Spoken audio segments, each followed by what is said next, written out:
Hi everyone, this is Doc Mitch. In this video, let's talk about the food that you need to avoid when you're pregnant.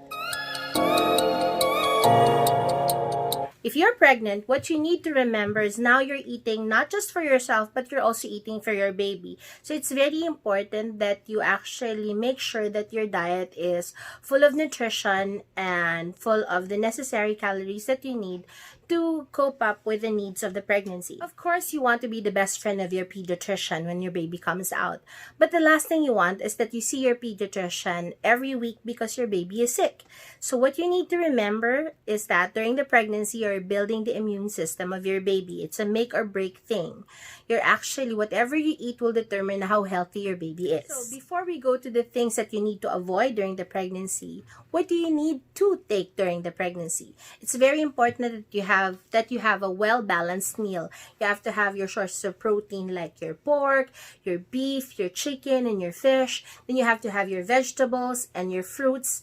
And milk is very, very important. There is actually a study that shows that mommies who don't drink their milk during pregnancy are making their babies more prone to developing hypertension and diabetes in the future. But there will be some patients who would tell me, but doc, I can't drink milk because I'm lactose intolerant.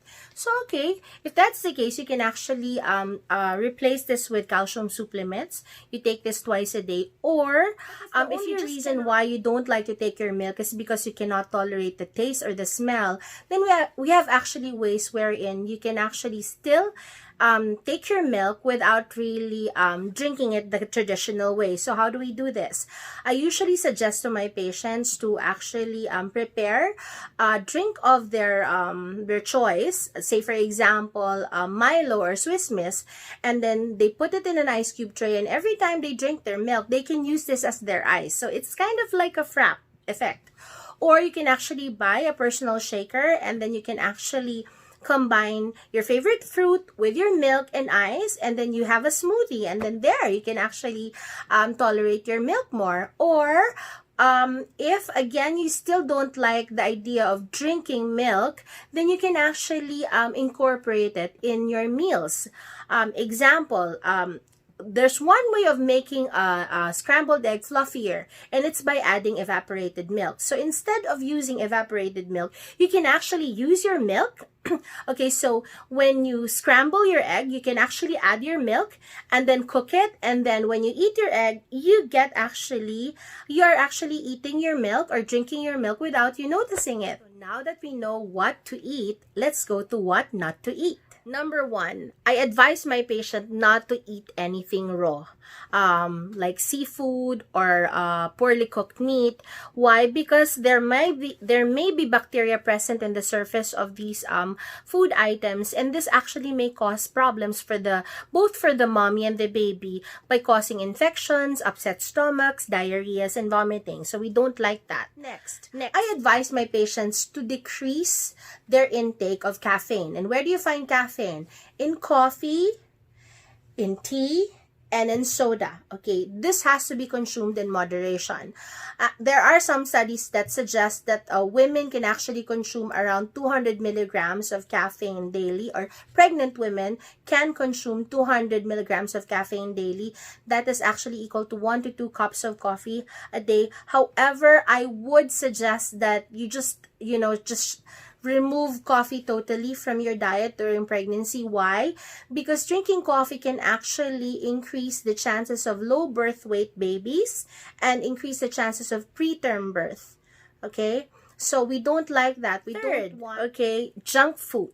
Okay, junk food basically and soda basically just make you happy and nothing else. It doesn't have any nutritional value. So you just consume this in moderation. Maybe once or twice a week will do.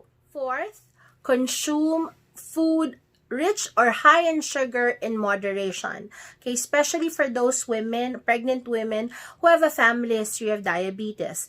However, even if you don't have a family history of diabetes, pregnant women are actually more prone to developing increased blood sugar during the pregnancy. And so the key is everything in moderation. And lastly, alcohol. Alcohol is definitely a no-no during pregnancy.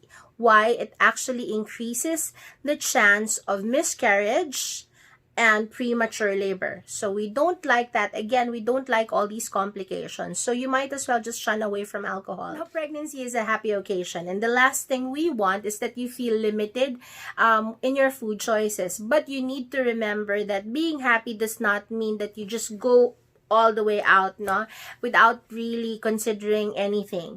You have to be responsible. You have to think about the health of your baby. Think about what the food that you're taking will be, how the food will be affecting your baby. So it's very, very important that you have smart and good choices. So again, let me recap. Okay, so what are the foods again that you have to consume in very small portions, or you do not take at all?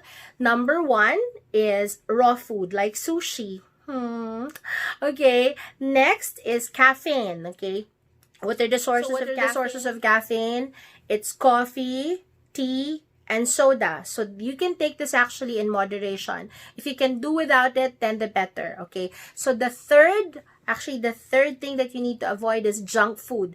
Why? Because junk food only makes you happy and it doesn't have any nutritional value. Okay, the fourth thing that you need to avoid or take less of is foods high in sugar. Okay, and I think this is self-explanatory.